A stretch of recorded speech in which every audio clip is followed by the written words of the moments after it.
7 ਸਤੰਬਰ ਨੂੰ ਸਿੱਖ ਜਥੇਬੰਦੀਆਂ ਵੱਲੋਂ ਦਿੱਲੀ ਵਿਖੇ MN20 ਸੰਮੇਲਨ ਦਾ ਆਯੋਜਨ। ਵਿਸਫੋਟਕ ਸਮੱਗਰੀ ਮਾਮਲੇ ਸੰਬੰਧੀ ਭਾਈ ਜਗਤਾਰ ਸਿੰਘ ਹਵਾਰਾ ਦੀ ਅਦਾਲਤ ਵਿੱਚ ਹੋਈ ਸੁਣਵਾਈ। JP ਨੱਡਾ ਨੇ Sikh and Modi a journey of 9 years ਨਾਂ ਦੀ ਕਿਤਾਬ ਕੀਤੀ ਰਿਲੀਜ਼। ਸਿੱਖ ਜਥੇਬੰਦੀ ਦਲ ਖਾਲਸਾ ਤੇ ਸ਼੍ਰੋਮਣੀ ਅਕਾਲੀ ਦਲ ਅੰਮ੍ਰਿਤਸਰ ਵੱਲੋਂ ਸਾਂਝੀ ਪ੍ਰੈਸ ਕਾਨਫਰੰਸ ਕੀਤੀ ਗਈ, ਜਿਸ ਵਿੱਚ ਉਹਨਾਂ ਨੇ ਐਲਾਨ ਕੀਤਾ ਹੈ ਕਿ ਅਗਲੇ ਮਹੀਨੇ 7 ਸਤੰਬਰ ਨੂੰ ਦਿੱਲੀ ਵਿਖੇ MN20 ਸੰਮੇਲਨ ਰੱਖਿਆ ਜਾਵੇਗਾ, ਜੋ ਕਿ ਘੱਟ ਗਿਣਤੀਆਂ ਤੇ ਹੋ ਰਹੇ ਜ਼ੁਲਮ ਅਤੇ ਉਹਨਾਂ ਦੇ ਖੋਏ ਜਾ ਰਹੇ ਹੱਕਾਂ ਨਾਲ ਸੰਬੰਧਿਤ ਹੋਵੇਗਾ। ਇਸ ਸੰਮੇਲਨ ਦਾ ਆਯੋਜਨ ਭਾਰਤ ਦੇ ਪ੍ਰਧਾਨ ਮੰਤਰੀ ਨਰਿੰਦਰ ਮੋਦੀ ਦੁਆਰਾ ਕੀਤੇ ਜਾ ਰਹੇ G20 ਸਿਖਰ ਸੰਮੇਲਨ ਦੇ ਸਮਾਂਤਰ ਸਿੱਖਾਂ ਵੱਲੋਂ ਕੀਤਾ ਜਾਵੇਗਾ। ਉਹਨਾਂ ਨੇ ਪੱਤਰਕਾਰਾਂ ਨਾਲ ਗੱਲ ਕਰਦਿਆਂ ਜਾਣਕਾਰੀ ਦਿੱਤੀ ਕਿ ਇਸ ਸੰਮੇਲਨ ਵਿੱਚ ਪੂਰੇ ਭਾਰਤ ਵਿੱਚੋਂ ਵੱਖ-ਵੱਖ ਮਾਈਨੋਰਟੀਜ਼ ਨਾਲ ਸੰਬੰਧਿਤ ਡੈਲੀਗੇਟਸ ਪਹੁੰਚ ਕੇ ਆਪਣੇ ਵਿਚਾਰ ਰੱਖਣਗੇ। ਪੰਜਾਬ ਦੇ 20 ਪ੍ਰਤੀਨਿਧਾਂ ਨੇ ਜਿਹੜੇ ਵੱਖ-ਵੱਖ ਖਿੱਤਿਆਂ 'ਚ ਤੇ ਵੱਖ-ਵੱਖ ਪੋਲੀਟੀਕਲ ਆਈਡੀਓਲੋਜੀ ਦੇ ਨਾਲ ਸੰਬੰਧਿਤ ਸੀ, ਉਹਨਾਂ ਨੇ ਆਪਣਾ ਪੱਖ ਪੰਜਾਬ ਦੇ ਹਵਾਲੇ ਨਾਲ ਪੰਜਾਬ ਦਾ ਨਜ਼ਰੀਆ ਰੱਖਿਆ ਸੀ, ਜਿਹਦੀ ਰਿਪੋਰਟ ਅਸੀਂ ਇਹਨਾਂ ਮੁਲਕਾਂ ਦੇ ਸਫੀਰਾਂ ਨੂੰ, ਇਹਨਾਂ ਦੇ ਹਾਈ ਕਮਿਸ਼ਨਸ ਨੂੰ ਭੇਜ ਦਿੱਤੀ ਸੀ। ਅਗਲੇ ਮਹੀਨੇ ਸਤੰਬਰ ਦੇ ਵਿੱਚ ਭਾਰਤ ਇਸ ਆਪਣੀ ਪ੍ਰੈਜ਼ੀਡੈਂਸੀ ਦਾ ਸਾਲ ਪੂਰਾ ਹੋਣ ਤੇ ਦਿੱਲੀ ਵਿਖੇ ਇੱਕ ਬਹੁਤ ਵੱਡਾ ਸਿਖਰ ਸੰਮੇਲਨ ਕਰਨ ਜਾ ਰਿਹਾ ਹੈ।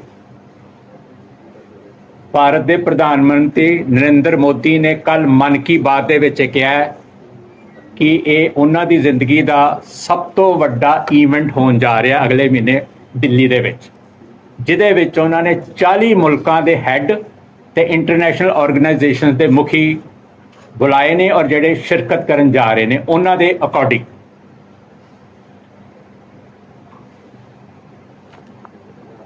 ਸਿੱਖ ਕੌਮ ਆਪਣਾ ਫਰਜ਼ ਸਮਝਦੇ ਹੋਏ ਜਿਸ ਵੇਲੇ ਭਾਰਤ ਪੂਰੀ ਦੁਨੀਆ ਦੇ ਵਿੱਚ ਆਪਣੀ ਵਾਹ-ਵਾਹ ਖੱਟ ਰਿਹਾ ਹੋਏਗਾ, ਆਪਣੀਆਂ ਸੋ ਕਾਲਡ ਅਚੀਵਮੈਂਟਸ ਦੱਸ ਰਿਹਾ ਹੋਏਗਾ, ਆਪਣਾ ਫਿਊਚਰ ਪੋਟੈਂਸ਼ੀਅਲ ਦੱਸ ਰਿਹਾ ਹੋਏਗਾ, ਉਸ ਵੇਲੇ ਅਸੀਂ ਦਿੱਲੀ ਦੇ ਵਿੱਚ ਹੀ G20 ਦੇ ਬਰਾਬਰ MN20 ਸੰਮੇਲਨ ਕਰਾਂਗੇ। M ਮਾਈਨੋਰਿਟੀਜ਼ ਤੇ N ਨੈਸ਼ਨੈਲਿਟੀਜ਼, ਘੱਟ ਗਿਣਤੀ ਕੌਮਾਂ ਅਤੇ ਲੋਕਾਂ ਦਾ ਸੰਮੇਲਨ ਹੋਏਗਾ। ਕੌਮਾਂ, ਨੈਸ਼ਨੈਲਿਟੀਜ਼ ਤੇ ਲੋਕਾਂ, ਜਿਹੜੀਆਂ ਮਾਈਨੋਰਿਟੀਜ਼ ਨਾਲ ਸੰਬੰਧਿਤ ਲੋਕ ਨੇ, ਅਸੀਂ ਉਹਨਾਂ ਦਾ ਸੰਮੇਲਨ ਦਿੱਲੀ ਦੇ ਵਿੱਚ 7 ਸਤੰਬਰ ਨੂੰ ਕਰਨ ਜਾ ਰਹੇ ਹਾਂ। ਸਾਡੇ ਸੰਮੇਲਨ ਦਾ ਵੈਨਿਊ ਹੋਏਗਾ ਕੌਂਸਟੀਟਿਊਸ਼ਨ ਕਲੱਬ ਆਫ ਇੰਡੀਆ। ਉਸ ਵਿੱਚ ਪੂਰੇ ਭਾਰਤ ਤੋਂ, ਪੰਜਾਬ ਤੋਂ ਲੈ ਕੇ ਮਨੀਪੁਰ ਤੋਂ ਨਾਗਾਲੈਂਡ, ਕਸ਼ਮੀਰ, ਦਿੱਲੀ ਤੇ ਹੋਰਨਾਂ ਸੂਬਿਆਂ ਤੋਂ, ਹਰਿਆਣੇ ਤੋਂ, ਸਭ ਜਗ੍ਹਾ ਤੋਂ 200 ਦੇ ਲਗਭਗ ਡੈਲੀਗੇਟਸ ਪਹੁੰਚਣਗੇ, ਜਿਹਦੇ ਵਿੱਚੋਂ 20 ਰਿਪਰੈਜ਼ੈਂਟੇਟਿਵਸ, ਸਾਰੀਆਂ ਮਿਨੋਰਿਟੀਜ਼ ਤੇ ਨੈਸ਼ਨੈਲਿਟੀਜ਼ ਦੇ ਵਿੱਚੋਂ 20 ਰਿਪਰੈਜ਼ੈਂਟੇਟਿਵਸ ਜਿਹੜੇ ਨੇ ਉਹ ਆਪਣਾ ਨਜ਼ਰੀਆ ਤੇ ਆਪਣਾ ਪੱਖ ਰੱਖਣਗੇ। ਪੰਜਾਬ ਅਤੇ ਸਿੱਖਾਂ ਵੱਲੋਂ ਅਸੀਂ ਆਪਣਾ ਪੱਖ ਤੇ ਆਪਣਾ ਨਜ਼ਰੀਆ ਰੱਖਾਂਗੇ, ਮੁਸਲਮਾਨ ਆਪਣਾ ਰੱਖਣਗੇ, ਕ੍ਰਿਸਚਨਸ ਆਪਣਾ ਰੱਖਣਗੇ, ਤਾਮਿਲਸ ਆਪਣਾ ਰੱਖਣਗੇ, ਮਨੀਪੁਰੀ ਆਪਣਾ ਰੱਖਣਗੇ, ਨਾਗੇ ਆਪਣਾ ਰੱਖਣਗੇ। ਜਿਹੜੇ ਦਿੱਲੀ ਦੇ ਵਿੱਚ ਜਿਨ੍ਹਾਂ ਨੂੰ ਇੰਡੀਆ ਸੋ ਕਾਲਡ ਅਰਬਨ ਨਕਸਲਸ ਕਹਿੰਦਾ, ਉਹ ਆਪਣਾ ਪੱਖ ਵੀ ਰੱਖਣਗੇ। ਹਰ ਇੱਕ ਦੀ ਕੋਲ ਆਪਣੀ ਇੱਕ ਦਾਸਤਾਨ, ਜਿਹੜੀ ਲਹੂ ਭਿੱਜੀ ਦਾਸਤਾਨ ਹੈ, ਅਥਰੂਆਂ ਵਾਲੀ ਭਰੀ ਦਾਸਤਾਨ ਹੈ, ਹਰ ਕੌਮ, ਹਰ ਮਿਨੋਰਿਟੀਜ਼ ਕੋਲ ਹੈ, ਔਰ ਸਾਰੀਆਂ ਮਿਨੋਰਿਟੀਜ਼ ਤੇ ਨੈਸ਼ਨੈਲਿਟੀਜ਼ ਆਪਣਾ ਪੱਖ ਦਿੱਲੀ ਦੇ ਵਿੱਚ ਰੱਖਣਗੇ। ਔਰ ਸਾਰਿਆਂ ਦਾ ਜਿਹੜਾ ਉੱਥੇ ਅਸੀਂ ਸਾਰਿਆਂ ਨੂੰ ਸੱਦਾ ਭੇਜ ਚੁੱਕੇ ਹਾਂ। ਸਿੱਖਾਂ ਦੇ ਰਿਲੀਜੀਅਸ ਹੈਡਸ ਨੂੰ, ਮੁਸਲਮਾਨਾਂ ਦੇ, ਕ੍ਰਿਸਚਨਸ ਦੇ ਤੇ ਮਨੀਪੁਰ ਜਿਨ੍ਹਾਂ ਨੇ ਹੁਣੇ ਤਾਜ਼ਾ ਸਟੇਟ ਸਪਾਂਸਰਡ ਵਾਇਲੈਂਸ ਪਿੰਡੇ ਤੇ ਚੱਲੀ ਹੈ, ਉਹਨਾਂ ਨੂੰ ਸੱਦਾ ਜਾ ਚੁੱਕਾ ਹੈ, ਔਰ ਉਹ ਸਾਰੇ ਅਸੀਂ ਉਮੀਦ ਕਰਦੇ ਹਾਂ ਕਿ ਸਾਰੇ ਉੱਥੇ ਪਹੁੰਚਣਗੇ ਔਰ ਸ਼ਿਰਕਤ ਕਰਨਗੇ ਸੰਮੇਲਨ ਦੇ ਵਿੱਚ। ਇਹ ਸੰਮੇਲਨ ਸਾਰੀਆਂ ਮਿਨੋਰਿਟੀਜ਼ ਤੇ ਨੈਸ਼ਨੈਲਿਟੀਜ਼ ਦੇ ਲਈ ਇੱਕ ਪਲੇਟਫਾਰਮ ਦਾ ਕੰਮ ਕਰੇਗਾ, ਜਿੱਥੇ ਅਸੀਂ ਸਾਰੇ ਰਲ ਕੇ ਆਪਣੀ ਸਾਂਝੀ ਪੀੜ ਦੁਨੀਆ ਦੇ ਸਾਹਮਣੇ ਰੱਖਾਂਗੇ, ਔਰ ਜੋ ਕੁਝ ਵੀ ਉੱਥੇ ਵਿਚਾਰ ਆਉਣਗੇ, ਉਹਨਾਂ ਸਾਰਿਆਂ ਨੂੰ ਵਿਚਾਰਾਂ ਨੂੰ ਕਲਮਬੰਦ ਕਰਕੇ ਮੈਮੋਰੰਡਮ ਦੀ ਸ਼ਕਲ ਦੇ ਵਿੱਚ 19 ਕੰਟਰੀਜ਼ ਤੇ ਯੂਰਪੀਅਨ ਯੂਨੀਅਨ ਮੁਲਕਾਂ ਦੇ ਹੈਡਸ ਨੂੰ ਥਰੂ ਹਾਈ ਕਮਿਸ਼ਨ ਅਸੀਂ ਸਬਮਿਟ ਵੀ ਕਰਾਵਾਂਗੇ। ਜਗਤਾਰ ਸਿੰਘ ਹਵਾਰਾ ਖਿਲਾਫ ਥਾਣਾ ਸਦਰ ਖਰੜ ਅਤੇ ਥਾਣਾ ਸੁਹਾਣਾ ਵਿੱਚ ਦਰਜ ਵਿਸਫੋਟਕ ਸਮੱਗਰੀ ਮਿਲਣ ਅਤੇ ਸਾਜ਼ਿਸ਼ ਰਚਨ ਦੇ ਦਰਜ ਮਾਮਲੇ ਦੀ ਸੁਣਵਾਈ ਵਧੀਕ ਜ਼ਿਲ੍ਹਾ ਸੈਸ਼ਨ ਜੱਜ ਕ੍ਰਿਸ਼ਨ ਕੁਮਾਰ ਸਿੰਗਲਾ ਦੀ ਅਦਾਲਤ ਵਿੱਚ ਹੋਈ। ਅਦਾਲਤ ਵੱਲੋਂ ਥਾਣਾ ਸਦਰ ਖਰੜ ਵਿੱਚ ਦਰਜ ਮਾਮਲੇ 'ਚ ਜਗਤਾਰ ਸਿੰਘ ਹਵਾਰਾ ਖਿਲਾਫ ਧਾਰਾ ਆਰਮਜ਼ ਐਕਟ 120B ਅਤੇ 4-5 ਐਕਸਪਲੋਸਿਵ ਸਬਸਟਾਂਸਿਸ ਐਕਟ ਦੇ ਤਹਿਤ ਦੋਸ਼ ਤੈਅ ਕਰ ਦਿੱਤੇ ਗਏ ਹਨ, ਜਦੋਂ ਕਿ ਥਾਣਾ ਸੁਹਾਣਾ ਵਿੱਚ ਦਰਜ ਮਾਮਲੇ ਵਿੱਚ ਪੁਲਿਸ ਕੋਲੋਂ ਇਸ ਮਾਮਲੇ ਦੀ ਅਸਲ ਫਾਈਲ ਮੰਗੀ ਗਈ ਹੈ। ਅਦਾਲਤ ਨੇ ਦੋਹਾਂ ਮਾਮਲਿਆਂ ਦੀ ਅਗਲੀ ਸੁਣਵਾਈ ਲਈ 14 ਤੇ 18 ਸਤੰਬਰ ਦੀ ਤਰੀਕ ਤੈਅ ਕੀਤੀ ਹੈ। ਪ੍ਰਾਪਤ ਜਾਣਕਾਰੀ ਅਨੁਸਾਰ ਖਰੜ ਥਾਣੇ ਵਿੱਚ ਸਾਲ 2005 ਵਿੱਚ ਜਗਤਾਰ ਸਿੰਘ ਹਵਾਰਾ ਅਤੇ ਹੋਰਨਾਂ ਖਿਲਾਫ 3-4-5 ਐਕਸਪਲੋਸਿਵ ਸਬਸਟਾਂਸਿਸ ਐਕਟ 1908 ਅਤੇ ਆਰਮਜ਼ ਐਕਟ ਦੇ ਤਹਿਤ ਮਾਮਲਾ ਦਰਜ ਕੀਤਾ ਗਿਆ ਸੀ, ਜਦੋਂ ਕਿ ਜਗਤਾਰ ਸਿੰਘ ਹਵਾਰਾ ਨੂੰ ਨਾ ਤਾਂ ਉਸ ਸਮੇਂ ਪੁਲਿਸ ਨੇ ਗ੍ਰਿਫਤਾਰ ਕੀਤਾ ਸੀ ਅਤੇ ਨਾ ਹੀ ਉਹਨਾਂ ਕੋਲੋਂ ਕਿਸੇ ਵੀ ਤਰ੍ਹਾਂ ਦੀ ਕੋਈ ਬਰਾਮਦਗੀ ਹੋਈ ਸੀ। ਇਸੇ ਤਰ੍ਹਾਂ ਸਾਲ 1998 ਵਿੱਚ ਜਗਤਾਰ ਸਿੰਘ ਹਵਾਰਾ ਖਿਲਾਫ ਥਾਣਾ ਸੁਹਾਣਾ ਵਿਖੇ ਧਾਰਾ 124A, 153A, 225, 511, 120B ਦੇ ਤਹਿਤ ਮਾਮਲਾ ਦਰਜ ਕੀਤਾ ਗਿਆ ਸੀ ਅਤੇ ਇਸ ਮਾਮਲੇ ਵਿੱਚ ਵੀ ਜਗਤਾਰ ਸਿੰਘ ਹਵਾਰਾ ਦੀ ਉਸ ਸਮੇਂ ਨਾ ਤਾਂ ਗ੍ਰਿਫਤਾਰੀ ਪਾਈ ਗਈ ਸੀ ਅਤੇ ਨਾ ਹੀ ਉਹਨਾਂ ਕੋਲੋਂ ਕਿਸੇ ਵੀ ਤਰ੍ਹਾਂ ਦੀ ਕੋਈ ਬਰਾਮਦਗੀ ਹੋਈ ਸੀ। ਜ਼ਿਕਰਯੋਗ ਹੈ ਕਿ ਇਸ ਸੰਬੰਧੀ ਬੰਦੀ ਸਿੰਘਾਂ ਦੀ ਰਿਹਾਈ ਸੰਬੰਧੀ ਮੋਰਚੇ ਦੇ ਕਾਰਕੁਨਾਂ ਨੇ ਮੰਗ ਕੀਤੀ ਹੈ ਕਿ ਜਗਤਾਰ ਸਿੰਘ ਹਵਾਰਾ ਨੂੰ ਅਦਾਲਤ ਵਿੱਚ ਨਿੱਜੀ ਤੌਰ ਤੇ ਪੇਸ਼ ਕੀਤਾ ਜਾਵੇ। ਨਾਲ ਹੀ ਉਹਨਾਂ ਨੇ ਮੰਗ ਕੀਤੀ ਹੈ ਕਿ ਹਵਾਰਾ ਨੂੰ ਰੋਪੜ ਜਾਂ ਪਟਿਆਲਾ ਵਿੱਚੋਂ ਕਿਸੇ ਵੀ ਜੇਲ੍ਹ ਵਿੱਚ ਤਬਦੀਲ ਕੀਤਾ ਜਾਵੇ, ਕਿਉਂਕਿ FIR ਮੁਹਾਲੀ ਅਤੇ ਚੰਡੀਗੜ੍ਹ ਵਿੱਚ ਦਰਜ ਹਨ ਅਤੇ ਉਕਤ ਖੇਤਰ ਵਿੱਚ ਆਉਂਦੀਆਂ ਜੇਲ੍ਹਾਂ ਵਿੱਚ ਹੀ ਜਗਤਾਰ ਸਿੰਘ ਹਵਾਰਾ ਨੂੰ ਰੱਖਿਆ ਜਾਣਾ ਚਾਹੀਦਾ ਹੈ। 28 ਅਗਸਤ 2023 ਨੂੰ ਭਾਈ ਜਗਤਾਰ ਸਿੰਘ ਹਵਾਰਾ ਜੀ ਦੇ 2 ਕੇਸ ਸਾਹਿਬਜ਼ਾਦਾ ਅਜੀਤ ਸਿੰਘ ਨਗਰ ਮੁਹਾਲੀ ਦੀ ਐਡੀਸ਼ਨਲ ਸੈਸ਼ਨ ਦੀ ਅਦਾਲਤ ਸ਼੍ਰੀ KK ਸਿੰਗਲਾ ਦੀ ਅਦਾਲਤ ਦੇ ਵਿੱਚ 2 ਕੇਸਾਂ ਦੀ ਪੇਸ਼ੀ ਸੀ ਥਰੂ ਵੀਡੀਓ ਕਾਨਫਰੰਸਿੰਗ। ਇੱਕ 144/5 ਖਰੜ ਸਦਰ ਦਾ ਕੇਸ ਸੀ, ਇੱਕ 1998 ਦਾ 31/1998 ਸੁਹਾਣੇ ਥਾਣੇ ਦਾ ਕੇਸ ਸੀਗਾ। ਦੋਨਾਂ ਕੇਸਾਂ ਦੇ ਚਾਰਜ ਦੀ ਜਿਹੜੀ ਬਹਿਸ ਚੱਲ ਰਹੀ ਸੀ ਉਹ ਅੱਜ ਆਰਡਰ ਜਿਹੜਾ ਸੁਣਾਇਆ ਜਾਣਾ ਸੀ। ਸੋ ਭਾਈ ਜਗਤਾਰ ਸਿੰਘ ਹਵਾਰਾ ਨੂੰ ਵੀਡੀਓ ਕਾਨਫਰੰਸਿੰਗ ਰਾਹੀਂ ਸੈਂਟਰਲ ਜੇਲ੍ਹ ਨੰਬਰ 15 ਮੰਡੌਲੀ ਨਵੀਂ ਦਿੱਲੀ ਤੋਂ ਪੇਸ਼ ਕੀਤਾ ਗਿਆ, ਜਿਹਦੇ ਤਹਿਤ ਵਕੀਲ ਸਾਹਿਬਾਨ ਦਾਸ ਜਸਪਾਲ ਸਿੰਘ ਮੰਝਪੁਰ, ਅਮਨਦੀਪ ਸਿੰਘ ਗਿੱਲ, ਗੁਰਸ਼ਨ ਸਿੰਘ ਧਾਲੀਵਾਲ, ਦਿਲਸ਼ੇਰ ਸਿੰਘ ਜੰਡਿਆਲਾ ਤੇ ਕੁਲਵਿੰਦਰ ਕੌਰ ਵਕੀਲ ਸਾਹਿਬਾਨ ਪੇਸ਼ ਹੋਏ। ਭਾਈ ਜਗਤਾਰ ਸਿੰਘ ਹਵਾਰਾ ਜੀ ਦੀ ਤਰਫੋਂ ਤੇ 144/5 FIR ਸਦਰ ਖਰੜ ਦੀ ਆਰਮਜ਼ ਤੇ ਐਕਸਪਲੋਸਿਵ ਦਾ ਕੇਸ ਸੀਗਾ ਪਹਿਲਾ, ਜਿਹੜਾ ਕਿ ਵੀਡੀਓ ਕਾਨਫਰੰਸਿੰਗ ਦੇ ਰਾਹੀਂ ਭਾਈ ਜਗਤਾਰ ਸਿੰਘ ਹਵਾਰਾ ਦੀ 5/11/2020 ਨੂੰ ਅਰੈਸਟ ਪਾਈ ਗਈ ਸੀ। ਉਸ ਤੋਂ ਬਾਅਦ ਚਲਾਨ ਆਇਆ ਸੀ, ਚਲਾਨ 2/2/2020 ਨੂੰ ਆਇਆ ਸੀ ਤੇ ਦਾਸ ਵੱਲੋਂ 2 ਅਗਸਤ 2021 ਨੂੰ ਡਿਸਚਾਰਜ ਦੀ ਐਪਲੀਕੇਸ਼ਨ ਲਗਾਈ ਗਈ ਸੀ ਇਸ ਕੇਸ ਦੇ ਵਿੱਚ, ਕਿਉਂਕਿ ਨਾ ਤਾਂ ਇਹਦੇ ਵਿੱਚ ਆਰਮ ਐਕਸਪਲੋਸਿਵ ਦੀ ਸੈਂਕਸ਼ਨ ਸੀ, ਨਾ ਕੋਈ 120B ਸੀ, ਨਾ ਭਾਈ ਜਗਤਾਰ ਸਿੰਘ ਹਵਾਰਾ ਨੂੰ ਤੋਂ ਇਸ ਕੇਸ ਦੇ ਵਿੱਚ ਕੋਈ ਰਿਕਵਰੀ ਸੀ, ਨਾ ਉਹਨਾਂ ਦਾ ਕੋਈ ਪੁਲਿਸ ਰਿਮਾਂਡ ਸੀ। ਸੋ ਡਿਸਚਾਰਜ ਦੀ ਐਪਲੀਕੇਸ਼ਨ 2/8/2021 ਨੂੰ ਲਗਾਈ ਗਈ ਸੀ, ਲਗਭਗ ਅੱਜ ਤੋਂ 2 ਸਾਲ ਪਹਿਲਾਂ। ਉਹਦੇ ਵਿੱਚ ਬਾਅਦ ਦੇ ਵਿੱਚ ਫਿਰ ਜੋ ਲਕੂਨਾਜ਼ ਰੇਜ਼ ਕੀਤੇ ਗਏ ਡਿਫੈਂਸ ਵੱਲੋਂ ਉਹ ਪ੍ਰੋਸੀਕਿਊਸ਼ਨ ਨੇ ਫਿਰ ਸੈਂਕਸ਼ਨ 25/8/21 ਨੂੰ ਲਈ ਐਪਲੀਕੇਸ਼ਨ ਤੋਂ ਬਾਅਦ 31/8/21 ਨੂੰ ਫਿਰ 120B ਦਾ ਵਾਅਦਾ ਕੀਤਾ, ਕਿਉਂਕਿ 120B ਲੱਗੇ ਤੋਂ ਬਿਨਾ ਚਾਰਜ ਨਹੀਂ ਸੀ ਉਹਨਾਂ ਕੋਲ ਲੱਗਣਾ। ਸੋ ਅੱਜ ਜਿਹੜੀ ਡਿਸਚਾਰਜ ਐਪਲੀਕੇਸ਼ਨ ਸਾਡੀ 2/8/2021 ਦੀ ਸੀ ਉਹ ਡਿਸਮਿਸ ਕਰਕੇ ਤੇ ਭਾਈ ਜਗਤਾਰ ਸਿੰਘ ਹਵਾਰਾ ਤੇ 120B red with 25 arms act ਤੇ 4-5 ਐਕਸਪਲੋਸਿਵ ਸਬਸਟੈਂਸ ਐਕਟ ਦੇ ਚਾਰਜ ਲਾਉਣ ਦਾ ਆਰਡਰ ਕੀਤਾ। ਨਾਲ ਦੀ ਨਾਲ ਇੱਕ ਐਪਲੀਕੇਸ਼ਨ ਦਾਸ ਵੱਲੋਂ ਹੀ ਲਗਾਈ ਗਈ ਸੀਗੀ 267 CRPC ਦੀ, ਜਿਹਦੇ ਤਹਿਤ ਕਿ ਭਾਈ ਜਗਤਾਰ ਸਿੰਘ ਹਵਾਰਾ ਨੂੰ ਫਿਜ਼ੀਕਲੀ ਇਸ ਕੋਰਟ 'ਚ ਪੇਸ਼ ਕੀਤਾ ਜਾਵੇ। ਉਸ ਦੀ ਰਿਪਲਾਈ ਸਟੇਟ ਵੱਲੋਂ ਫਾਈਲ ਕੀਤੀ ਗਈ। ਇਸ ਕੇਸ ਦੇ ਵਿੱਚ ਚਾਰਜ ਫਰੇਮ ਹੋਣ ਤੋਂ ਬਾਅਦ ਅਗਲੀ ਤਰੀਕ ਜਿਹੜੀ ਆ ਉਹ 18 ਸਤੰਬਰ 2023 ਪ੍ਰੋਸੀਕਿਊਸ਼ਨ ਐਵੀਡੈਂਸ ਵਾਸਤੇ ਤੇ 267 CRPC ਦੀ ਐਪਲੀਕੇਸ਼ਨ ਕਿ ਉਹਨਾਂ ਨੂੰ ਫਿਜ਼ੀਕਲ ਪੇਸ਼ ਕੀਤਾ ਜਾਵੇ ਉਹਦੇ ਵਾਸਤੇ ਜਿਹੜੀ ਆ ਬਹਿਸ ਵਾਸਤੇ ਉਸ ਐਪਲੀਕੇਸ਼ਨ ਦੇ ਉੱਤੇ ਬਹਿਸ ਦੀ ਤਰੀਕ ਪਈ ਆ।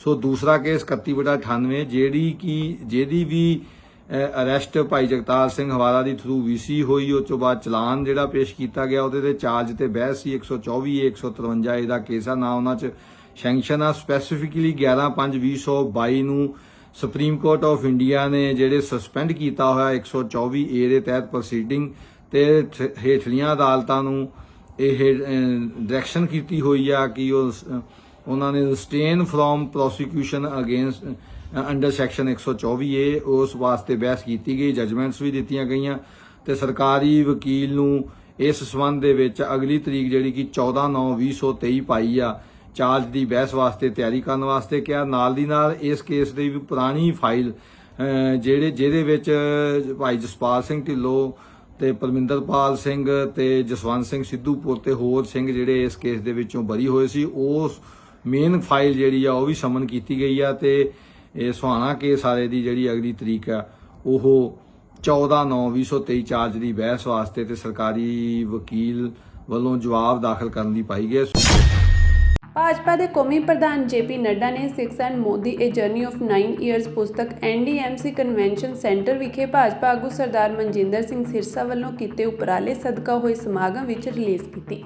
ਇਹ ਪੁਸਤਕ ਡਾਕਟਰ ਪ੍ਰਬਲੀਨ ਸਿੰਘ ਵੱਲੋਂ ਲਿਖੀ ਗਈ ਹੈ, ਜਿਸ ਨੂੰ ਡਾਕਟਰ ਸੰਦੀਪ ਘੋਸ਼ ਦੀ ਅਗਵਾਈ ਹੇਠ ਆਊਟਲੁੱਕ ਪਬਲਿਸ਼ਰਜ਼ ਨੇ ਪ੍ਰਕਾਸ਼ਿਤ ਕੀਤਾ ਹੈ।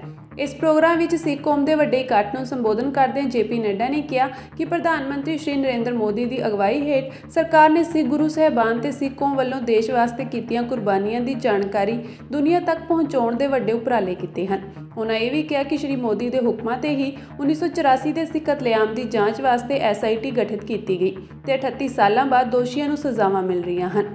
ਉਨ੍ਹਾਂ ਕਿਹਾ ਕਿ ਸ਼੍ਰੀ ਅਨੰਦਪੁਰ ਸਾਹਿਬ, ਫਿਰੋਜ਼ਪੁਰ, ਫਤਿਹਗੜ੍ਹ ਸਾਹਿਬ, ਕਲਾਨੌਰ ਸਮੇਤ ਵੱਖ-ਵੱਖ ਥਾਵਾਂ ਤੇ ਗੁਰਧਾਮਾਂ ਨੂੰ ਆਪਸ ਵਿੱਚ ਜੋੜਨ ਵਾਸਤੇ ਸੈਰ ਸਪਾਟਾ ਮੰਤਰਾਲੇ ਵੱਲੋਂ ਸਰਕਟ ਤਿਆਰ ਕੀਤਾ ਜਾ ਰਿਹਾ ਹੈ। ਭਾਜਪਾ ਦੇ ਕੌਮੀ ਪ੍ਰਧਾਨ ਨੇ ਕਿਹਾ ਕਿ ਸ਼੍ਰੀ ਮੋਦੀ ਨੇ ਦ੍ਰਿੜ ਇਰਾਦਿਆਂ ਨਾਲ ਫੈਸਲੇ ਲੈ ਕੇ ਸਿੱਖਾਂ ਨੂੰ ਨਿਆਂ ਦਿਵਾ ਕੇ ਸਿੱਖਾਂ ਨੂੰ ਮੁੱਖ ਧਾਰਾ ਵਿੱਚ ਲਿਆਉਣ ਦਾ ਕੰਮ ਕੀਤਾ ਹੈ। ਇਸ ਤੋਂ ਪਹਿਲਾਂ ਭਾਜਪਾ ਦੇ ਸਿੱਖ ਆਗੂ ਤੇ ਦਿੱਲੀ ਸਿੱਖ ਗੁਰਦੁਆਰਾ ਪ੍ਰਬੰਧਕ ਕਮੇਟੀ ਦੇ ਸਾਬਕਾ ਪ੍ਰਧਾਨ ਸਰਦਾਰ ਮਨਜਿੰਦਰ ਸਿੰਘ ਸਿਰਸਾ ਨੇ ਪੁਸਤਕ ਦੀ ਘੁੰਡ ਚੁਕਾਈ ਸਮਾਗਮ ਵਿੱਚ ਪਹੁੰਚਣ ਤੇ ਸ਼੍ਰੀ ਜੇਪੀ ਨੱਡਾ ਤੇ ਹੋਰ ਸ਼ਖਸੀਅਤਾਂ ਦਾ ਸਵਾਗਤ ਕੀਤਾ। ਇਸ ਮੌਕੇ ਉਹਨਾਂ ਕਿਹਾ ਕਿ ਪ੍ਰਧਾਨ ਮੰਤਰੀ ਮੋਦੀ ਨੇ ਸਿੱਖ ਕੌਮ ਵਾਸਤੇ ਵੱਡੇ ਉਪਰਾਲੇ ਕੀਤੇ ਹਨ, ਜਿਸ ਲਈ ਸਿੱਖ ਕੌਮ ਹਮੇਸ਼ਾ ਧੰਨਵਾਦੀ ਰਹੇਗੀ। ਉਹਨਾਂ ਨੇ ਪ੍ਰਧਾਨ ਮੰਤਰੀ ਮੋਦੀ ਦੀ ਸਿੱਖਾਂ ਨਾਲ 9 ਸਾਲਾਂ ਵਿੱਚ ਸਾਂਝ ਦਾ ਵਿਸ਼ੇਸ਼ ਤੌਰ ਤੇ ਵਿਸਥਾਰ ਵਿੱਚ ਵਰਣਨ ਵੀ ਕੀਤਾ। देश के सामने, दुनिया के सामने ये ध्यान में आए कि मोदी जी ने किस तरीके से 9 साल के अंदर सिख कौम के लिए, सिख धर्म के लिए और मुख्य धारा को आगे बढ़ाने के लिए किस तरीके से काम किया, इस बात को मैं सिरसा जी को भी बधाई देना चाहता हूं, जिन्होंने इस विचार को आगे प्रतिपादित किया, रखा हम सबके सामने और जिसको इम्प्लीमेंट करने में हमारे साथियों ने कोई भी कसर नहीं छोड़ी।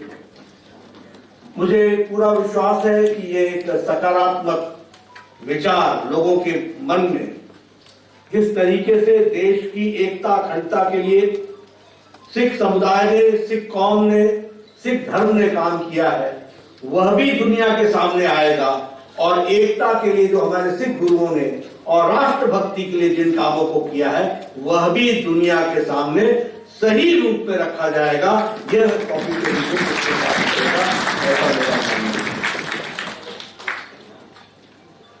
हम सब लोग जानते हैं कि सिख गुरुओं से जो हमको प्रेरणा मिली उसने समाज को इकट्ठा रखने में, देशभक्ति का जज्बा पैदा करने में, धर्म के प्रति समर्पण रखने में और एकता लाने में बहुत बड़ा योगदान किया है।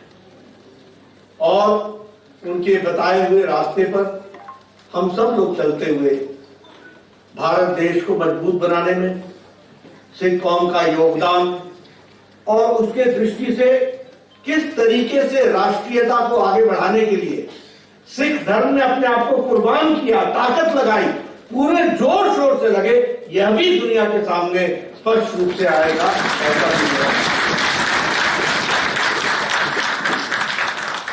मेरे से पूर्व वक्ताओं ने प्रधानमंत्री मोदी जी के बारे में और उनका योगदान के बारे में चर्चा की है। संदीप घोष जी कह रहे थे कि he is born in a Hindu family but he is a Sikh by valor, by courage, शौर्य से, साहस से वो सिख है। मैं उनकी बात से सहमत हूं और मैं सहमत इसलिए हूं क्योंकि कोई और प्रधानमंत्री, क्योंकि ये जितने भी मसले उन्होंने सॉल्व किए, ये कोई मसले कोई 10 दिन के नहीं थे, ये सारे मसले 75 साल, 70 साल, 30 साल, 35 साल ऐसे मसले अटके हुए, लेकिन उन मसलों को अगर निर्णायक मोड़ तक पहुंचाने का काम किया तो ये उनका साहस, उनकी दूरदृष्टि और उनका शौर्य बताता है। ਸ਼੍ਰੋਮਣੀ ਅਕਾਲੀ ਦਲ ਯੂਨਾਈਟਿਡ ਦੇ ਪ੍ਰਧਾਨ ਸੁਖਦੇਵ ਢੀਂਡਸਾ ਨੇ ਪ੍ਰਧਾਨ ਮੰਤਰੀ ਨਰਿੰਦਰ ਮੋਦੀ ਦੀ ਤਾਰੀਫ ਕਰਦਿਆਂ ਕਿਹਾ ਕਿ ਪ੍ਰਧਾਨ ਮੰਤਰੀ ਨਰਿੰਦਰ ਮੋਦੀ ਜਿਨ੍ਹਾਂ ਸਿੱਖਾਂ ਲਈ ਕਿਸੇ ਨੇ ਨਹੀਂ ਕੀਤਾ। ਜਦੋਂ ਉਹਨਾਂ ਨੂੰ ਕਿਹਾ ਗਿਆ ਕਿ ਇੰਡੀਆ ਗੱਠਜੋੜ ਬਾਦਲ ਅਕਾਲੀ ਦਲ ਕੋਲ ਪਹੁੰਚ ਗਿਆ ਹੈ ਤਾਂ ਇਸ ਤੇ ਢੀਂਡਸਾ ਨੇ ਕਿਹਾ ਕਿ ਅਕਾਲੀ ਦਲ ਕਾਂਗਰਸ ਦੇ ਖਿਲਾਫ ਹੈ ਤਾਂ ਇਸ ਗੱਠਜੋੜ ਵਿੱਚ ਕਿਵੇਂ ਸ਼ਾਮਲ ਹੋ ਸਕਦਾ ਹੈ। ਪੰਜਾਬ ਸਰਕਾਰ ਦੀ ਕਾਰਗੁਜ਼ਾਰੀ ਬਾਰੇ ਬੋਲਦਿਆਂ ਉਹਨਾਂ ਕਿਹਾ ਕਿ ਪੰਜਾਬ ਵਿੱਚ ਜੋ ਗਵਰਨਰ ਬਨਾਮ ਮੁੱਖ ਮੰਤਰੀ ਦਾ ਦੌਰ ਚੱਲ ਰਿਹਾ ਹੈ ਉਹ ਸੂਬੇ ਲਈ ਠੀਕ ਨਹੀਂ ਹੈ। ਬਹੁਤ ਦੁਖਦਾਈ ਗੱਲ ਹੈ ਜੋ ਗਵਰਨਰ ਤੇ ਰਾਜਸਥਾਨ ਤੇ ਚੀਫ ਮਿਨਿਸਟਰ ਵਿੱਚ ਇਸ ਤਰ੍ਹਾਂ ਦੇ ਤਰਕੀ ਵਾਲੇ ਸੰਬੰਧ ਹੋ ਰਹੇ ਨੇ। ਇਹ ਪੰਜਾਬ ਦੇ ਹਿੱਤ ਵਿੱਚ ਨਹੀਂ ਹੈ। ਬੜੀ ਦੇਰ ਤੋਂ ਸਾਰੀਆਂ ਪੋਲੀਟੀਕਲ ਪਾਰਟੀਆਂ ਕਹਿ ਰਹੀਆਂ ਕਿ ਅਸੀਂ ਇਹਦੇ ਤਾਂ 356 ਤੱਕ 'ਚ ਨਹੀਂ ਆ, ਲੇਕਿਨ ਇਸ ਤਰ੍ਹਾਂ ਨਹੀਂ ਚਾਹੀਦਾ ਕਿ ਗਵਰਨਰ ਸਾਹਿਬ ਦੀ ਇੰਨੇ ਸੁਲਝੇ ਹੋਏ ਇਨਸਾਨ ਨੇ ਔਰ ਬੜੇ ਚੀਫ ਮਿਨਿਸਟਰ ਨੂੰ ਇਸ ਤਰ੍ਹਾਂ ਉਹਨਾਂ ਨਾਲ ਬਿਹੇਵ ਕਰਨਾ ਪੰਜਾਬ ਦੇ ਹਿੱਤ ਲਈ ਨਹੀਂ ਹੈ। ਲੰਮਾ ਸਮਾਂ ਰਾਜਨੀਤੀ 'ਚ ਤੁਹਾਨੂੰ ਹੋ ਗਿਆ, ਪਹਿਲਾਂ ਕਦੇ ਨਹੀਂ ਇਸ ਤਰ੍ਹਾਂ ਗਵਰਨਰ ਔਰ ਸੀਐਮ ਦੀ ਔਰ ਰਾਸ਼ਟਰਪਤੀ ਸ਼ਾਸਨ ਦੀ ਗੱਲ ਹੁੰਦੀ ਹੋਵੇ। ਨਹੀਂ, ਸਭ ਤੋਂ ਪਹਿਲਾਂ ਪੈਪਸੂ 'ਚ ਲੱਗਿਆ ਜੀ, ਪੰਜਾਬ 'ਚ ਲੱਗਿਆ। ਪਹਿਲੀ ਵਾਰੀ ਹੋਇਆ 1953 ਵਿੱਚ ਅਕਾਲੀਆਂ 'ਤੇ ਲੱਗਿਆ। ਅਕਾਲੀ ਚੀਫ ਮਿਨਿਸਟਰ ਸਨ ਸਰਦਾਰ ਗਿਆਨ ਸਿੰਘ ਰਾੜੇਵਾਲਾ, ਉਹਨਾਂ 'ਤੇ ਲੱਗਿਆ। ਦੂਜੀ ਵਾਰੀ ਕੇਰਲਾ 'ਚ ਕਮਿਊਨਿਸਟਾਂ 'ਤੇ ਲੱਗਿਆ। ਤੇ ਲੇਕਿਨ ਜਿੰਨੀ ਵਾਰੀ ਲੱਗਿਆ, ਚਾਹੇ ਕਸ਼ਮੀਰ 'ਚ ਲੱਗਿਆ, ਚਾਹੇ ਕੇਰਲਾ 'ਚ ਲੱਗਿਆ, ਚਾਹੇ ਪੰਜਾਬ 'ਚ ਲੱਗਿਆ, ਇਹ ਸਾਰੇ ਦਾ ਸਾਰਾ ਕਾਂਗਰਸ ਵੇਲੇ ਲੱਗੇ। ਕਾਂਗਰਸ ਸਰਕਾਰਾਂ ਵੇਲੇ ਕਿਉਂ ਲਾਉਂਦੇ ਰਹੇ ਨਹੀਂ ਸਮਝ ਆ ਰਹੀ। ਵੀ ਪੰਜਾਬ 'ਚ ਤਾਂ 8 ਵਾਰੀ ਸਰਕਾਰ ਤੋੜੀ ਗਈ ਹੈ ਔਰ 8 ਵਾਰੀ ਕਸ਼ਮੀਰ 'ਚ ਤੋੜੀ ਗਈ ਹੈ। ਦੋਨੇ ਸਟੇਟਾਂ ਨਾਲ ਕੀ ਇਹਨਾਂ ਦੀ ਦੁਸ਼ਮਣੀ ਸੀ ਕਾਂਗਰਸ ਦੀ, ਸਾਨੂੰ ਇਹ ਨਹੀਂ ਸਮਝ ਆਈ। ਸਰ, ਇੰਡੀਆ ਫਰੰਟ ਵੱਲੋਂ ਮੀਟਿੰਗ ਕੀਤੀ ਜਾ ਰਹੀ ਹੈ, ਉਸ ਵਿੱਚ ਅਕਾਲੀ ਦਲ ਨੂੰ ਸੱਦਾ ਦਿੱਤਾ ਗਿਆ ਕਿ ਨਹੀਂ, ਉਹਨਾਂ ਨੇ ਦੇਣੇ ਸੀ, ਕੁਦਰਤੀ ਹੈ। ਇਹਨਾਂ ਨੂੰ ਕੋਈ ਜਦੋਂ ਇਹਨਾਂ ਨੂੰ ਬੀਜੇਪੀ ਨਹੀਂ ਪੁੱਛਿਆ ਤੇ ਇਹਨਾਂ ਦੀ ਕੋਸ਼ਿਸ਼ ਹੋ ਰਹੀ ਹੈ ਕਿ ਉਧਰ, ਪਰ ਉਹ ਤਾਂ ਮੈਨੂੰ ਇੱਕ ਸਮਝ ਨਹੀਂ ਆ ਰਹੀ ਵੀ ਕਾਂਗਰਸ ਦੇ ਵੀ ਪੂਰਾ ਖਿਲਾਫ ਰਿਹਾ। ਕਾਂਗਰਸ ਨੇ ਜੋ ਕੁਛ ਕੀਤਾ ਸਾਡੇ ਨਾਲ, ਅਕਾਲੀਆਂ ਨਾਲ, ਉਹ ਭੁਲਾਇਆ ਨਹੀਂ ਜਾ ਸਕਦਾ। ਅੱਜ ਫਿਰ ਕਾਂਗਰਸ ਨਾਲ ਮਿਲ ਰਹੇ ਨੇ ਤੇ ਆਮ ਆਦਮੀ ਪਾਰਟੀ ਨਾਲ ਮਿਲ ਰਹੇ ਨੇ। ਹਾਲਾਂਕਿ ਕਾਂਗਰਸ ਇਹ ਕਹਿ ਰਹੀ ਹੈ ਕਿ ਅਸੀਂ 13 ਦੀ 13 ਸੀਟਾਂ ਪੰਜਾਬ ਦੀਆਂ ਲੜਾਂਗੇ ਔਰ ਆਮ ਆਦਮੀ ਪਾਰਟੀ ਵੀ ਕਹਿ ਰਹੀ ਅਸੀਂ 13 ਲੜਾਂਗੇ। ਹੁਣ ਇਹ ਨਹੀਂ ਸਮਝ ਆਉਂਦੀ ਵੀ ਕੀ ਹੋਊਗਾ। ਚਲੋ ਦੇਖਦੇ ਹਾਂ ਕੀ ਹੁੰਦਾ। ਸਰ, ਇੱਕ ਕੱਲ ਬੁੱਕ ਰਿਲੀਜ਼ ਹੋਈ ਹੈ, ਤੁਸੀਂ ਵੀ ਮੌਜੂਦ ਸੀ, ਔਰ ਜੋ ਮੋਦੀ ਸਰਕਾਰ ਦੀ ਛਵੀ ਸਿੱਖਾਂ ਵਿੱਚ ਬਣੀ ਹੋਈ ਕਿਤੇ ਨਾ ਕਿਤੇ ਠੀਕ ਹੋਏਗੀ ਕਿਤਾਬਾਂ ਰਿਲੀਜ਼ ਹੋਣ ਦੇ ਨਾਲ। ਦੇਖੋ, ਸਿੱਖਾਂ ਲਈ ਜੋ ਮੋਦੀ ਸਾਹਿਬ ਨੇ ਕੀਤਾ ਇਹਦੇ 'ਚ ਕੋਈ ਦੋ ਰਾਏ ਨਹੀਂ ਕਿ ਬਹੁਤ ਵੱਡਾ ਇਤਿਹਾਸਿਕ ਉਹਨਾਂ ਨੇ ਕੀਤੇ ਨੇ। ਖਾਸ ਕਰਕੇ ਹੁਣ ਮੈਨੂੰ ਦੱਸੋ ਵੀ ਸਾਹਿਬਜ਼ਾਦਿਆਂ ਦਾ ਬਾਲ ਦਿਵਸ ਮਨਾਉਣਾ ਔਰ ਸਾਰੀ ਦੁਨੀਆ 'ਚ ਮਨਾਉਣਾ, ਸਾਰੀਆਂ ਐਮਬੈਸੀਆਂ 'ਚ ਮਨਾਉਣਾ, ਸਾਰੇ ਸੂਬਿਆਂ ਦੇ ਚੀਫ ਮਿਨਿਸਟਰਾਂ ਦਾ ਮਨਾਉਣਾ, ਇਹ ਦੁਨੀਆ 'ਚ ਦੱਸਣ ਲਈ ਕਿ ਸਿੱਖਾਂ ਦਾ ਕੀ ਰੋਲ ਰਿਹਾ ਹੈ। ਸਿੱਖਾਂ ਦੇ ਗੁਰੂ ਗੋਬਿੰਦ ਸਿੰਘ ਜੀ ਮਹਾਰਾਜ ਦੇ ਬੱਚਿਆਂ ਦੇ ਛੋਟੇ ਬੱਚਿਆਂ ਨੂੰ ਨਹੀਂ ਚੁਣਿਆ ਗਿਆ ਤੇ ਇਸ ਤੋਂ ਵੱਡੀ ਕੁਰਬਾਨੀ ਕੀ ਹੋ ਸਕਦੀ। ਉਹਨਾਂ ਨੇ ਸਾਰੀ ਦੁਨੀਆ 'ਚ ਦੱਸਿਆ ਕਿ ਬਾਲ ਦਿਵਸ ਹੈ ਜਿਹੜਾ ਉਹ ਹਰ ਸਾਲ ਮਨਾਇਆ ਜਾਇਆ ਕਰੇਗਾ। ਪਾਕਿਸਤਾਨ ਦੇ ਸਾਬਕਾ ਪ੍ਰਧਾਨ ਮੰਤਰੀ ਤੇ ਕ੍ਰਿਕਟਰ ਇਮਰਾਨ ਖਾਨ ਨੂੰ ਅਦਾਲਤ ਨੇ ਵੱਡੀ ਰਾਹਤ ਦਿੰਦਿਆਂ ਕਤਲ ਕੇਸ 'ਚੋਂ ਬਰੀ ਕਰ ਦਿੱਤਾ ਹੈ। ਅਦਾਲਤ ਨੇ ਉਹਨਾਂ ਖਿਲਾਫ ਹੋਈ FIR ਨੂੰ ਰੱਦ ਕਰ ਦਿੱਤਾ ਹੈ। ਇਮਰਾਨ ਖਾਨ ਦੇ ਵਕੀਲ ਨਈਮ ਪੰਜੂਥਾ ਨੇ ਟਵਿੱਟਰ ਤੇ ਇਸ ਦੀ ਜਾਣਕਾਰੀ ਸਾਂਝੀ ਕੀਤੀ ਹੈ। ਉਹਨਾਂ ਕਿਹਾ ਕਿ ਇੱਕ ਅਦਾਲਤ ਨੇ ਇਮਰਾਨ ਖਾਨ ਵਿਰੁੱਧ ਲੱਗੇ ਕਤਲ ਦੇ ਦੋਸ਼ਾਂ ਨੂੰ ਖਾਰਜ ਕਰ ਦਿੱਤਾ ਹੈ। ਨਈਮ ਪੰਜੂਥਾ ਨੇ ਟਵੀਟ ਕਰਦਿਆਂ ਲਿਖਿਆ, ਕੁਵੇਟਾ ਦੇ ਅੰਦਰ ਬਿਜਲੀ ਰੋਡ ਤੇ ਖਾਨ ਸਾਹਿਬ ਦੇ ਉੱਪਰ ਝੂਠਾ ਮੁਕੱਦਮਾ ਲਗਾਇਆ ਗਿਆ। ਉਹ ਅੱਜ FIR ਖਾਰਜ ਹੋ ਗਈ। ਅੱਜ ਉਸ ਮਾਮਲੇ ਵਿੱਚੋਂ ਬਾਇੱਜ਼ਤ ਬਰੀ ਹੋ ਗਏ। ਜ਼ਿਕਰਯੋਗ ਹੈ ਕਿ ਅਪ੍ਰੈਲ 2022 ਵਿੱਚ ਸਰਕਾਰ ਡਿੱਗਣ ਤੋਂ ਬਾਅਦ ਇਮਰਾਨ ਖਾਨ ਮੁਸੀਬਤਾਂ ਵਿੱਚ ਘਿਰੇ ਹੋਏ ਹਨ ਅਤੇ ਉਸ ਤੋਂ ਬਾਅਦ ਇਮਰਾਨ ਖਾਨ 100 ਤੋਂ ਵੱਧ ਮਾਮਲਿਆਂ ਦਾ ਸਾਹਮਣਾ ਕਰ ਰਹੇ ਹਨ। ਇਸਲਾਮਾਬਾਦ ਦੀ ਇੱਕ ਅਦਾਲਤ ਨੇ ਉਹਨਾਂ ਨੂੰ ਇਸ ਮਹੀਨੇ ਤੋਸ਼ਾਖਾਨਾ ਮਾਮਲੇ ਵਿੱਚ ਦੋਸ਼ੀ ਕਰਾਰ ਦਿੰਦਿਆਂ 3 ਸਾਲ ਦੀ ਸਜ਼ਾ ਸੁਣਾਈ ਹੈ। ਹਰਿਆਣਾ ਦੇ ਸਿੱਖ ਭਾਈਚਾਰੇ ਦੀ ਪੰਚਾਇਤ ਗੁਰਦੁਆਰਾ ਸ੍ਰੀ ਗੁਰੂ ਗੋਬਿੰਦ ਸਿੰਘ ਜੀ ਪਾਤਸ਼ਾਹੀ 10ਵੀਂ ਸਿਰਸਾ ਵਿਖੇ ਹੋਈ ਮੀਟਿੰਗ ਵਿੱਚ ਪੁੱਜੇ ਸਿੱਖ ਭਾਈਚਾਰੇ ਨੇ ਸਰਕਾਰ ਵੱਲੋਂ ਬਣਾਈ ਹਰਿਆਣਾ ਸਿੱਖ ਗੁਰਦੁਆਰਾ ਪ੍ਰਬੰਧਕ ਕਮੇਟੀ ਨੂੰ ਭੰਗ ਕਰਨ ਦੀ ਪੁਰਜ਼ੋਰ ਮੰਗ ਕਰਦਿਆਂ ਕਿਹਾ ਕਿ ਦਸੰਬਰ ਤੋਂ ਪਹਿਲਾਂ ਚੋਣਾਂ ਰਾਹੀਂ ਨਵੀਂ ਹਰਿਆਣਾ ਸਿੱਖ ਗੁਰਦੁਆਰਾ ਪ੍ਰਬੰਧਕ ਕਮੇਟੀ ਬਣਾਈ ਜਾਵੇ। ਇਸ ਕਮੇਟੀ ਦੀ ਚੋਣ ਕਰਨ ਦਾ ਅਧਿਕਾਰ ਹਰਿਆਣਾ ਦੇ ਸਿੱਖਾਂ ਨੂੰ ਮਿਲਣਾ ਚਾਹੀਦਾ ਹੈ। ਸਿੱਖ ਕੌਮ ਦੇ ਨੁਮਾਇੰਦਿਆਂ ਦਾ ਕਹਿਣਾ ਹੈ ਕਿ ਸਰਕਾਰ ਵੱਲੋਂ ਬਣਾਈ ਗਈ ਕਮੇਟੀ ਸਿੱਖਾਂ ਦੀ ਮਰਿਆਦਾ ਅਨੁਸਾਰ ਕੰਮ ਨਹੀਂ ਕਰ ਰਹੀ। ਗੁਰਦੁਆਰਾ ਸਾਹਿਬ ਦੀ ਬੇਅਦਬੀ ਦੇ ਮਾਮਲੇ ਵਾਰ-ਵਾਰ ਸਾਹਮਣੇ ਆ ਰਹੇ ਹਨ। ਸਿੱਖ ਸੰਗਤ ਨੇ ਗ੍ਰਹਿ ਮੰਤਰੀ ਭਾਰਤ ਸਰਕਾਰ ਦੇ ਨਾਲ ਜ਼ਿਲ੍ਹਾ ਪ੍ਰਸ਼ਾਸਨ ਨੂੰ ਮੰਗ ਪੱਤਰ ਵੀ ਸੌਂਪਿਆ, ਜਿਸ ਵਿੱਚ ਹਰਿਆਣਾ ਸਿੱਖ ਗੁਰਦੁਆਰਾ ਪ੍ਰਬੰਧਕ ਕਮੇਟੀ ਦਾ ਪ੍ਰਬੰਧ ਸਿੱਖ ਕੌਮ ਦੀਆਂ ਵੋਟਾਂ ਨਾਲ ਚੁਣੇ ਗਏ ਮੈਂਬਰਾਂ ਨੂੰ ਦੇਣ ਦੀ ਮੰਗ ਕੀਤੀ ਗਈ। ਸਰਕਾਰ ਨੂੰ ਇਸ ਵਿੱਚ ਦਖਲ ਨਹੀਂ ਦੇਣਾ ਚਾਹੀਦਾ। ਹਰਿਆਣਾ ਸਰਕਾਰ 1 ਸਤੰਬਰ 2023 ਤੋਂ ਹਰਿਆਣਾ ਸਿੱਖ ਗੁਰਦੁਆਰਾ ਪ੍ਰਬੰਧਕ ਕਮੇਟੀ ਦੀਆਂ ਚੋਣਾਂ ਲਈ ਸਿੱਖ ਸਮਾਜ ਦੀਆਂ ਵੋਟਾਂ ਬਣਾਉਣ ਜਾ ਰਹੀ ਹੈ। ਇਹ ਸ਼ਰਤ ਸਿੱਖ ਵੋਟਰਾਂ ਦੀਆਂ ਉਹਨਾਂ ਸ਼ਰਤਾਂ ਵਿੱਚ ਵੀ ਸ਼ਾਮਿਲ ਕੀਤੀ ਜਾਣੀ ਚਾਹੀਦੀ ਹੈ ਜੋ ਸਿੱਖ ਸੰਗਤਾਂ ਦੇ ਵੋਟ ਬਣਾਉਣ ਵਾਲੇ ਫਾਰਮ ਵਿੱਚ ਰੱਖੀ ਗਈ ਹੈ। 10 ਗੁਰੂਆਂ ਅਤੇ 10 ਗੁਰੂਆਂ ਦੀ ਜੋ ਸ੍ਰੀ ਗੁਰੂ ਗ੍ਰੰਥ ਸਾਹਿਬ ਜੀ ਨੂੰ ਸਮਰਪਿਤ ਸਿੱਖ ਦੀ ਵੋਟ ਬਣ ਜਾਵੇਗੀ। ਹਰਿਆਣਾ ਸਿੱਖ ਗੁਰਦੁਆਰਾ ਪ੍ਰਬੰਧਕ ਕਮੇਟੀ ਸਿੱਖਾਂ ਦੀ ਇੱਕ ਸੁਤੰਤਰ ਧਾਰਮਿਕ ਸੰਸਥਾ ਹੈ। ਇਸ ਵਿੱਚ ਸਰਕਾਰ ਜਾਂ ਕਿਸੇ ਹੋਰ ਸਿਆਸੀ ਪਾਰਟੀ ਦੀ ਕੋਈ ਦਖਲਅੰਦਾਜ਼ੀ ਨਹੀਂ ਹੋਣੀ ਚਾਹੀਦੀ। ਮੀਟਿੰਗ ਵਿੱਚ ਐਲਾਨ ਕੀਤਾ ਗਿਆ ਹੈ ਕਿ 3 ਸਤੰਬਰ ਦਿਨ ਐਤਵਾਰ ਨੂੰ ਕੈਥਲ ਵਿੱਚ ਸਿੱਖ ਮਹਾਪੰਚਾਇਤ ਕੀਤੀ ਜਾਵੇਗੀ ਅਤੇ ਇੱਕ ਵਿਸ਼ਾਲ ਅਰਥੀ ਫੂਕ ਮਾਰਚ ਵੀ ਕੱਢਿਆ ਜਾਵੇਗਾ।